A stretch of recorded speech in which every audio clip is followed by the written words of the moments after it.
முடக்கத்தான் புளிச்சக்கீரை முடக்கத்தான் பொன்னாங்கண்ணி கீரை தொக்கு சூப்பராக ரெடி ஆகிடுச்சு. இந்த தொக்கு எப்படி செய்யலான்ட்டு வாங்க பார்க்கலாம் ஃப்ரெண்ட்ஸ். நான் எண்ணெய் கொஞ்சம் கம்மியாக தான் ஊற்றிருக்கேன். இதில் இஞ்சி தொக்கு வச்சுருந்தேன், மிச்சம் இவ்வளோ தான் இருக்குது. வெளியிலே தான் வச்சுருந்தேன், கெட்டே போகலை பாருங்கள். முடக்கத்தானே க்ளீன் பண்ணியாச்சு. இப்போ பாருங்கள், ஆவாரம்பூ கொஞ்சம் கிடச்சிது, எல்லாம் சேர்த்து க்ளீன் பண்ணி வச்சுருக்கேன். வாங்க பார்க்கலாம்.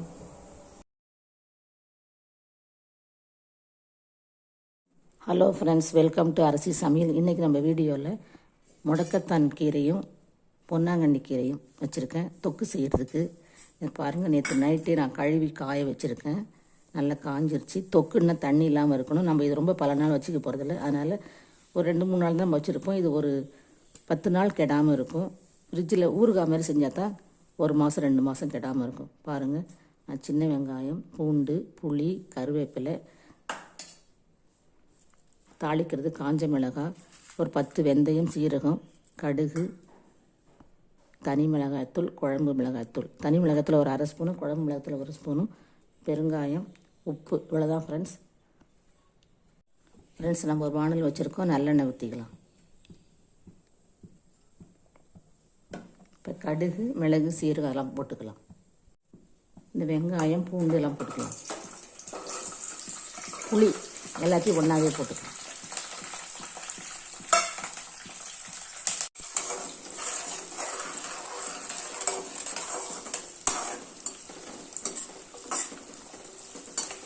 இதெல்லாம் நம்ம வதக்கி அரைக்கிறதுக்கு ஃபஸ்ட்டு, அதுக்கப்புறம் தாளிக்கும் போது மிளகாயெல்லாம் யூஸ் பண்ணிக்கலாம்.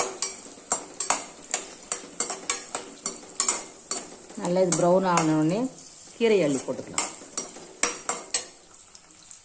இப்போ நல்லா வதங்கிடுச்சு. இப்போ நம்ம முடக்கத்தானையும் பொன்னாங்கண்ணி கீரையும் போட்டுக்கலாம். முதல்ல நான் பொன்னாங்கண்ணி கீரை போட்டுக்கிறேன். கொஞ்சம் தான் வச்சுருக்கேன் பொன்னாங்கண்ணி கீரை. முடக்கத்தான் கொஞ்சம் அதிகமாக இருக்கும். வந்து காஞ்ச பிறகு பறிக்கும்போது நிறையா இருக்கும். தண்ணியில் அலசி காய்ஞ்ச பிறகு கம்மியாகிடும். அந்த அளவுக்குலாம் இலை கிடைக்காது. இதை வச்சு தான் நம்ம பண்ணணும். நிறையா கிராமத்துலேயே ரொம்ப காஞ்சி போச்சு, கொள்ளையெல்லாம் ஒன்றும் இல்லை. அங்கே இருந்தால் எடுத்துகிட்டு வந்தேன். இதிலே உப்பு போட்டு வதக்கிக்கலாம்.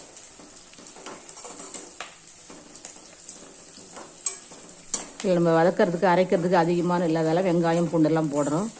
தக்காளி கூட போட்டு அரைச்சிக்கலாம். கல்லுப்பு சும்மா கொஞ்சமாக தான். இதுக்கப்புறம் இந்த ரொம்ப கசப்பாக இருக்கும், அதனால் சாப்பிடலாம். பாவக்காய் சாப்பிட்ற மாதிரி தான். தொக்குன்னா ரொம்ப ஸ்வீட்டாக இருக்கும், அந்த மாதிரிலாம் இருக்காது. நல்ல கசப்பு இருக்கும். இந்த கசப்பு தான் நமக்கு கை கால் மூட்டு வலி இதெல்லாம் போகும். ஜாயின்ட் பெயின், ஆர்த்ரைட்டிஸு, இந்த மாதிரி வலி எந்த வலி இருந்தாலும் இந்த முடக்கத்தான் கேட்கும். நல்லா சாப்பிட்டவங்களுக்கு தான் தெரியும். இது நல்ல எனக்கெல்லாம் பலன் இருக்குது. படியே இறங்க முடியாமல் இருந்தேன். இப்போ நான் அந்த முருங்கைக்கீரை பொடி, இந்த முடக்கத்தான் சூப்பு, முடக்கத்தான் இட்லி பொடி, இந்த மாதிரிலாம் சாப்பிட்ட பிறகு முடக்கவாட்டுக்கிழங்கு நல்லா இருக்குது, பெனிஃபிட்டு. நீங்களும் அது மாதிரி வாங்கி செஞ்சு பாருங்கள். இப்போ வதக்கியாச்சு, ஸ்டவ் ஆஃப் பண்ணிடலாம். ஃப்ரெண்ட்ஸ், நம்ம நல்லெண்ணெய் விட்டுருக்கோம். கடுகு ஒரு 5-6 மிளகு, 10 வெந்தயம், சீரகம் ஒரு பிஞ்சு போட்டிருக்கோம். கருவேப்பிலை ஒரு காஞ்ச மிளகாய்.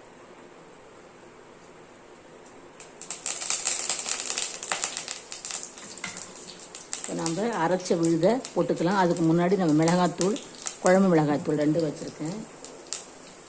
1/2 ஸ்பூன் மிளகாய்த்தூள், 1 ஸ்பூன் குழம்பு மிளகாய்த்தூள். இந்த கசப்பு இல்லாமல் இருக்கும் பாருங்கள் ஃப்ரெண்ட்ஸ். பெருங்காயம்,